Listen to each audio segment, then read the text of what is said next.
As a tough year draws to a close, many South Africans are looking forward to a much-needed break.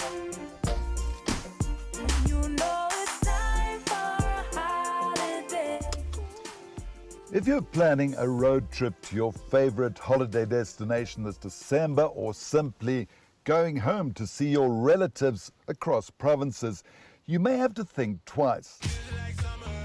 With the fuel price skyrocketing, your breakaway could just break the bank. Going to Mossel Bay December now, I tell you, it's not going to happen. It's just too expensive. 𝗀𝗧𝗵𝗶𝘀 and her family live in Heidelberg, Gauteng. Mossel Bay in the Western Cape is their favoured destination, but on a teacher's salary, and even though her husband holds down 2 jobs, this year it's unaffordable. We might need to consider to come upwards, maybe to 𝗶𝗏𝗃𝗏, where it's somewhere closer. So what it means is a long road trip has now become a luxury. That's true. How much does it cost to fill your bakkie? About 1,500, 1,600 rand.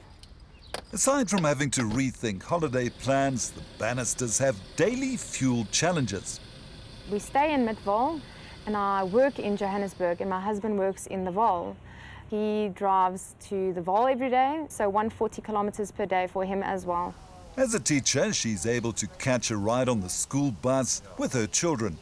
And if there wasn't the school bus, could you afford to travel to Bedford View every school day?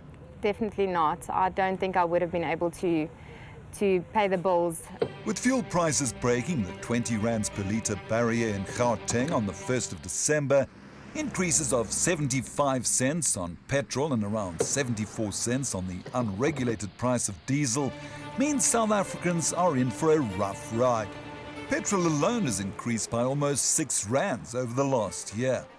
Even so, Leighton Beard, spokesperson for the Automobile Association, is optimistic about holiday travel this December. I think given that we were in lockdown for most of last year, people will make plans to accommodate for these increases, even if it will hurt their pockets a bit, but certainly I think we'll still see a lot of traffic on the roads. So how painful will the sting be this year? We took 3 popular routes from Johannesburg to Cape Town, Durban and Tzaneen, and estimated the costs at the inland price of 20 rands 29 per litre for 95 octane petrol, with a consumption of 8 litres per 100 kilometres, and an additional 500 kilometres for day trips, plus national tolls. Our first route to Cape Town includes 4 tolls along the 1,400 kilometre journey. After all the tension of the tolls and the traffic, you really need a holiday at the end of the journey, I think. A round trip comes to a whopping total of 5,750 rands, about 1,500 rands more than last year. Never mind the accommodation costs at your perfect getaway. According to economist 𝗶𝗶𝗀 Skandjana, those prices are up. What we're seeing is that there's a lot of inflation from the cost of accommodation point of view, because I think these providers are trying to make up for losses that they made when people weren't traveling. Next, a beach holiday in Durban, a mere 570 k's away, with 10 toll gates both ways.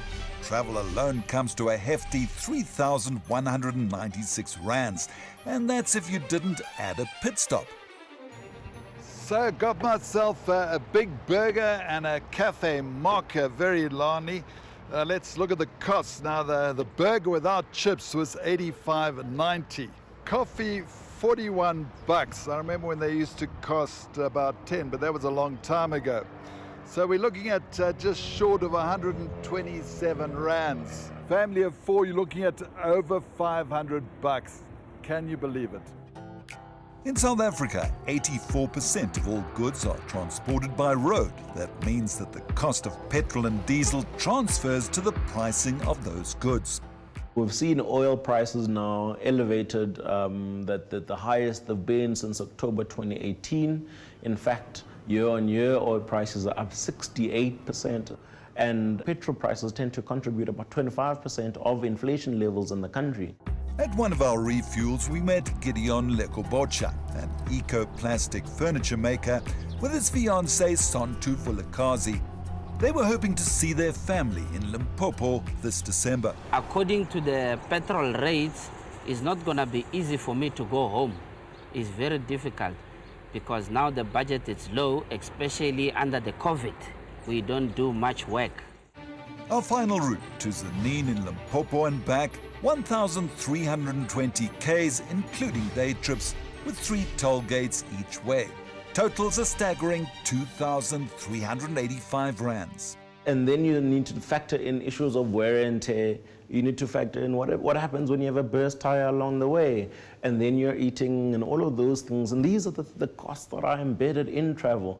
We asked the AA to provide us with a total cost per kilometre, including wear and tear, on our Hyundai Creta. And it works out at R5.22 per kilometre. So the real cost of our 𝗀𝗵𝗶 trip is more like 7,000 rands. And it's not just holidaymakers who are affected. We've got a society of people who are migrant workers. Our mine workers mostly come from Limpopo and the Eastern Cape. And so these are the people who need to go home at this time of the year as well. So what do South Africans have to earn to afford long-distance travel?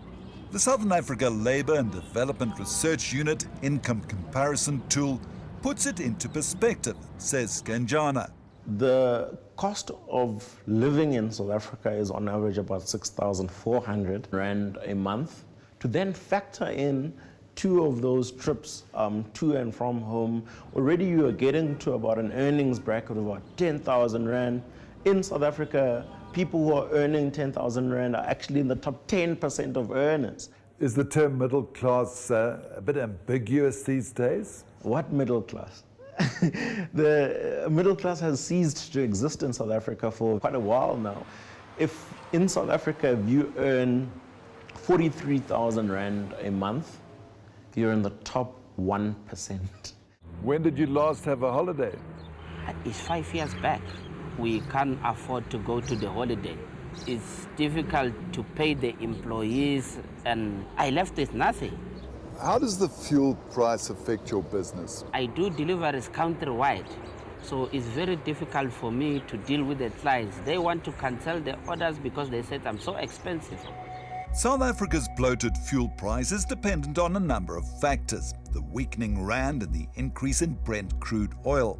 But if our fuel taxes were less, we wouldn't be in such dire straits, according to Wayne Duvenage, CEO of the Organisation Undoing Tax Abuse, or OUTA. Take us through all the extras. The fuel levy is one, it's a major one, and then the road accident fund. The road accident fund is in a mess, and that's gone up quite a lot in the last decade, about 173%, another 116% on the fuel levy, and then these other taxes, there's 9 or 10 of them. So you add all of those up, and they've also gone up 115%. And some of them are avoidable, but 126% increase in just the levy components over 10 years is excessive. It's a tax that we feel hurts the poorest of the poor because it gets added to every litre of fuel. Both OUTA and the AA are lobbying for no more increases to fuel levies next year to allow South African motorists to catch their breath, particularly now that interest rates have also gone up. So how do families like the Bannisters adjust to their shrinking bottom line? Honestly, it boils down to less luxuries for us at the end of the day. Sometimes even less trips to our families and friends. Putting fuel in the tank means so much more. It's the knock-on effect. Getting to work, kids to school, and of course that long-awaited holiday. But for millions of South Africans, there won't be much choice. There is nothing you can do. If you don't put fuel, you can't go to work. You don't have transport, you have nothing. For those who stretch their wallets for that moment in the sun, it may come with a few sacrifices along the way. Although there's one sacrifice some South Africans like me can't do without. No road trip out of town is complete without that must-have packet of biltong. How are you doing? Good afternoon. Good to see you. That piece looks good right there. Now this is the telling moment. 155 rand. 155. What do you think of the cost of fuel these days? We can't go anymore where we want to go. So you'll have to sell a lot more biltong. Yes. Thanks very much, Henry. Pleasure and enjoy. And Thank I you. hope to see you again. Hopefully on the way back. All right. Cheers. Thank you. Drive safely. And if we can't quite fill our tanks, we can at least refuel and re-energize ourselves, ready to tackle a new year.